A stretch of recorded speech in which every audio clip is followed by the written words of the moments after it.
Part 26. Who the fuck did I marry?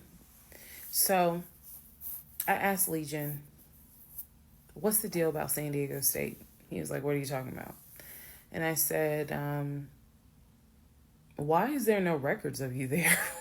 I just came right out and said it. Without missing a beat, this man said, well, I was a private citizen. What the fuck does that mean? And what he said is that when he started at San Diego State, his father paid money so that, okay, it's important I say this with a straight face. His father paid money so that his name and social would not be publicized and he would be considered a private student, a private citizen. He said that he had a card where all he had to do was show the card. He does not have to give his name. He does not have to give any information because he had that card. He said so San Diego State would not have any record of him, but he was in fact a student there. I said, and you claim that you played football. He was like, I did play football. I said, so you're saying that the school did not publish your name anywhere and they were in violation of NCAA rules? And he was like, why are you asking all these questions? And I said, I'm just curious. I'm just curious. You're saying that you were a private citizen, but yet how were you in compliance with NCAA if you were a private citizen and they did not publish your name on any roster? So that was his excuse. He was like, all I can tell you is that I was a private citizen. My dad paid for it. Okay. So now I know that San Diego State has no record of him. Now I know that his social security number, at least the one that's on my background packet, only shows that he lived in Georgia, Rhode Island, and Pennsylvania. Okay. So at this point, the pain in his knee is getting worse. It's getting to the point where when he would come home from work, he would take a shower and immediately get in bed, elevate his knee. He was not even eating the way that he used to eat. It was getting to the point where at times, if you remember when I told you all about the miscarriage, they gave me pain meds because I had taken that pill. But the pain meds I was allergic to, so I couldn't take them. But I still had them. So the pain in his knee was getting to the point where he would take one of those pain meds just to get through the night. He was constantly in agony, constantly kind of tossing and turning. So much so that in May, he moved into the guest bedroom because I couldn't deal with the tossing and turning thing. And he just said he was more comfortable there.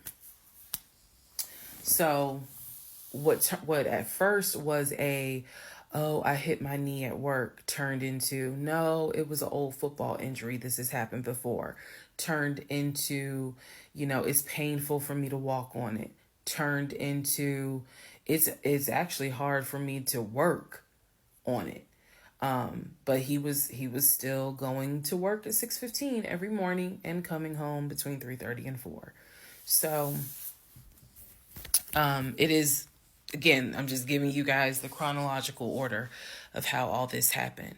So at this point, we're not looking for a house. I still have not seen the 2 savings account. I'm pretty sure there's no money in those savings accounts. But again, he was going to put in an all cash offer with Amber, the realtor. So I really didn't know what to believe, but I believed what I saw, which is I saw that background is not showing where he went to California. So at one point in May, it was close to mid-May, he calls me from work. He calls me from work, calls me while I'm at work, and tells me that he got a phone call from his stepson. The phone call from his stepson, the stepson was crying and was just absolutely distraught. And I'm at work in my office like, what's going on? And he says to me that the stepson informed him that his stepdaughter passed away, that she died from COVID. The stepson this is the story. The stepson found her in her apartment because they had not heard from her for a couple of days. And she was unresponsive. He called the ambulance. They pronounced her dead when she got to the hospital.